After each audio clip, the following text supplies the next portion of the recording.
This is Barbas, just doing God's work. Dante! Get out of there! You're in danger! Hello there, Sir from 17 once again. This is my DMC, Dante Must Die Difficulty video walkthrough. This is Mission 7, Overturn, and this is the first in the next sequence of environments.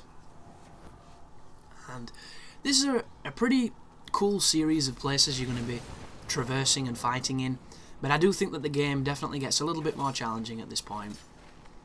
And it's because they introduce a lot more rages, and I find rages to be awkward more than difficult, but they beat me up a lot, and you know, that's why I find them challenging.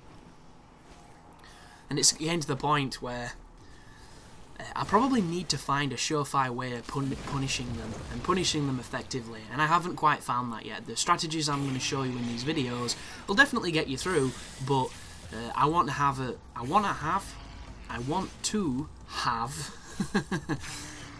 higher fidelity approach against them. And unfortunately that doesn't come in 2 days worth of game knowledge. I have to play for a lot longer to figure that shit out. But this first encounter is with some of the standard knights and one of the frost knights, and I don't like the frost knights. I've mentioned before my reasons for it. They're just a bitch. They're a pain in the ass to fight. I generally save either devil trigger for them or just isolate them when they're on their own and just go combo happy. Because the cool thing about them is they're pretty much pansies, so you can just knock them into the air and practice your jump cancels or your combos and getting creative with things and holding buttons and all sorts of other stuff. And it's good practice, and you need practice, because the only way you get better at any game is practice. Like, I was in a stream earlier today watching some Dark Souls, and a guy was asking, how do you get better at PvP? And I don't want to insult anybody, but I don't understand that at all.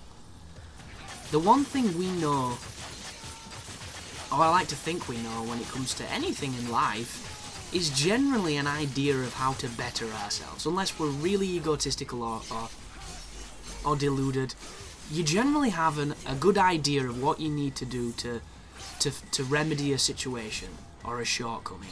You do. It's just how it works, you know? Even if you don't want to face it, even if you're subconsciously hiding from yourself or in denial, you still know there's still a facet of your body, of your brain, that realises you have the keys to solve whatever situation it is. You just have to, you know, example A, put in the time. Example B, educate yourself. You generally know, or I like to think. So, I don't understand phrasing that kind of request in a comment section, in a public forum, essentially. Because it's the same people that ask what something means on a video when they've got fucking Google. I don't get that. I don't get that at all. And don't get me wrong, I understand some people want to interact, some people just want to get a response. You know, some people just, you know, like to feel part of something. Maybe they're lonely, I'm not entirely sure, but I will never understand asking for the definition for something that you can Google just as quickly, and you don't even know if you're going to get a response. Like, you're okay asking, what's his fucking name, that guy that everybody was mocking?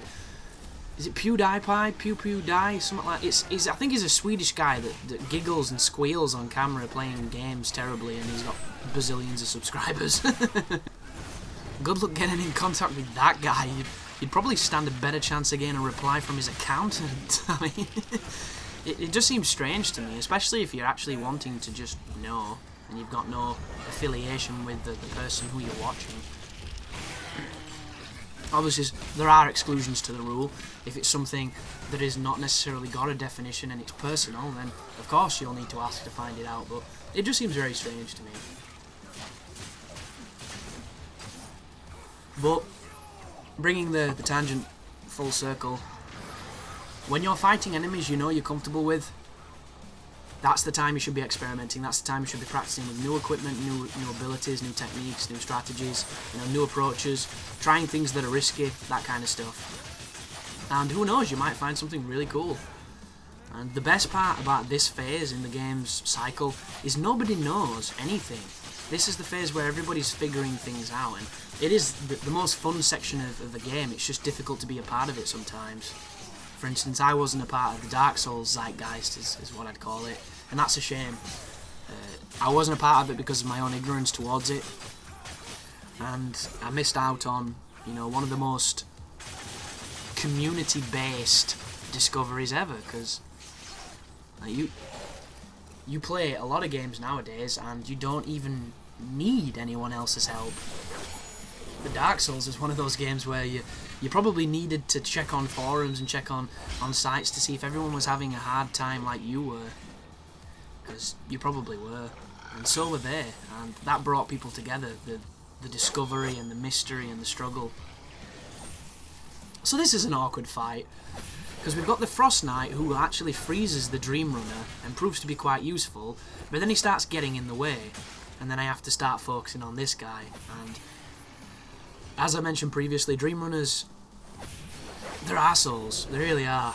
They're awkward, they're finicky, and you never get to do enough damage to them. You always feel like you can get a couple more hits in and he just starts countering, or that happens.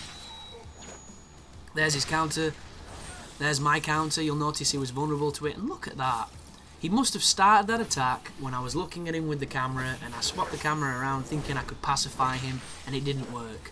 But right now, this is that moment where you realise this is intentional. They've intentionally put these two enemies to... Oh god. How much bullshit is that? This guy's better than Ganon. And I say Ganon, and I mean Ganondorf, because Ganon was the giant pig guy. Ganondorf was the dude who played tennis with you. Never ever get into those trading matches unless you want to get a lot of style points and have a lot of fun if you're good at timing, but I don't know. When you're that close, it's kind of tough to time that shit, I think. There's a boss coming up towards the end of the game where you can demon dodge his attacks, but if you fuck up, and you will, you pretty much one-shot shit. Well, I say one-shot, it's closer to a two-shot.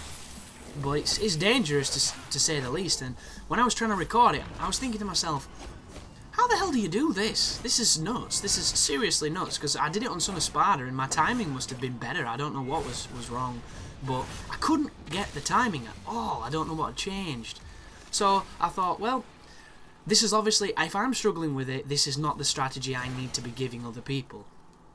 So I changed up how I was fighting him, and I killed him the next attempt, and I got hit twice, I think, twice by something residual and stupid. And the thing that was getting me killed was trying to do the precise dodge, even though I know you can do it. So, just weird. And that boss is terrible. It really is. It reminds me of Resistance 2, the skyscraper-sized boss that they used for the E3 demo. It reminds me of that one. And it's as equally as pointless as that one, if I'm honest. And I'm always honest, and I just use that fucking turn of phrase again. Just doing God's work, are you, Bob? But now we're going to be traversing through this awesome upside-down city. I didn't realise the first time I was playing that this place was completely upside down. I just thought it was all jacked up and limbo-ish. But yeah, it's literally Dark City. And that is a cool piece of concept design. If you jump from this to your left and you hover across, you'll find a key and a lost soul, I believe.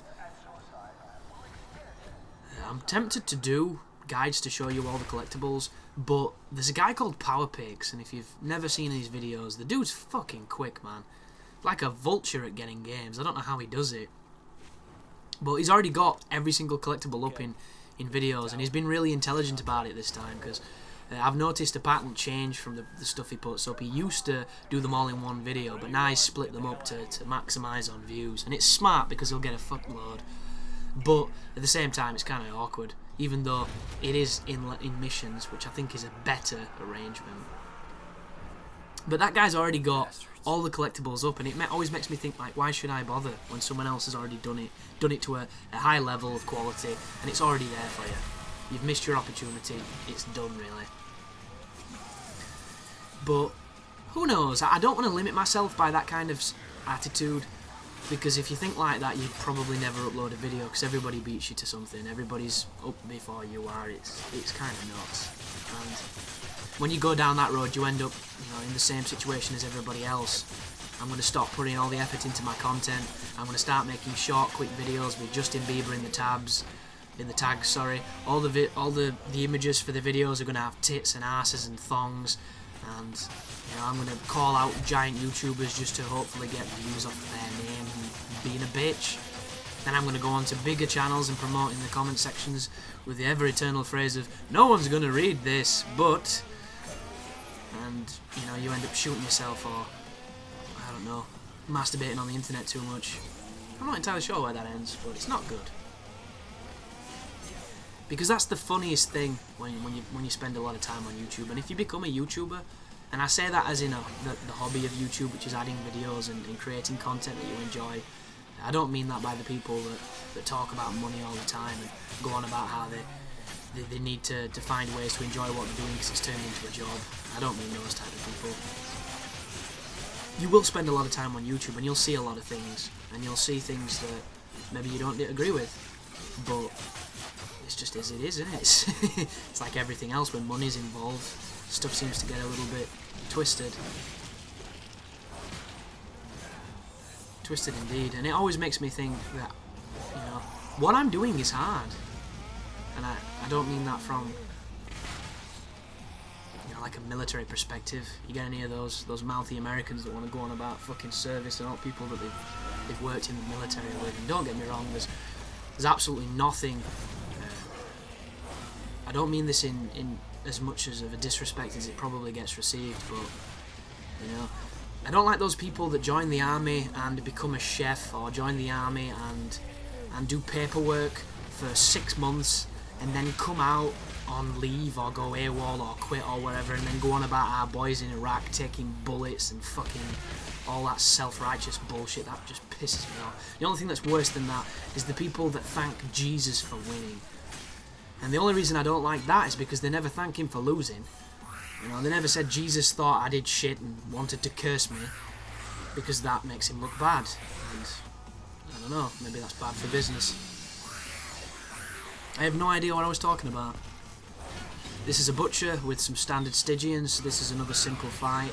It's just a case of don't get too sloppy with the butcher or it'll deal far too much damage far too quickly. Ooh, goodness me, that was both lucky and well timed, even though the timing was serendipitous. That was a parry if you didn't see it.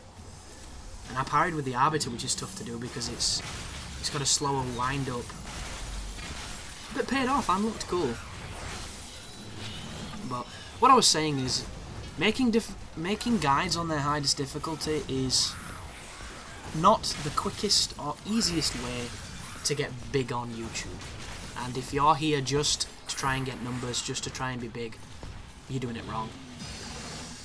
The reason why I know this is Let's Plays are significantly more popular than walkthroughs, and one of the main reasons for that is because nobody seems to know what a walkthrough is anymore, because of the fact that people spam the title of playthrough, walkthrough guide, and fucking gameplay, every console in brackets, you know. These titles that are 7 feet long and have absolutely nothing pertaining to what's in the video, and then when you watch the person play, they're bad at the game. But that's almost more endearing because people enjoy struggle, they enjoy being able to empathise, and it's difficult to empathise with somebody who's extremely good at something. And that's not saying that I am, guys, don't misconstrue that. I mean, you know, the people that I watch that are just fucking godly at stuff. And it's just weird. It's just really weird. And I don't know if it's because I've barely had any sleep or because I'm extremely hungry, but it's making me really, you know, getting all nostalgic with the innocence of YouTube that I had before I was a part of it. And I hope I don't offend my my own personal fan who basically had to stop watching one of my videos because I was talking about myself too much. It's called YouTube, dude. Learn to fucking read.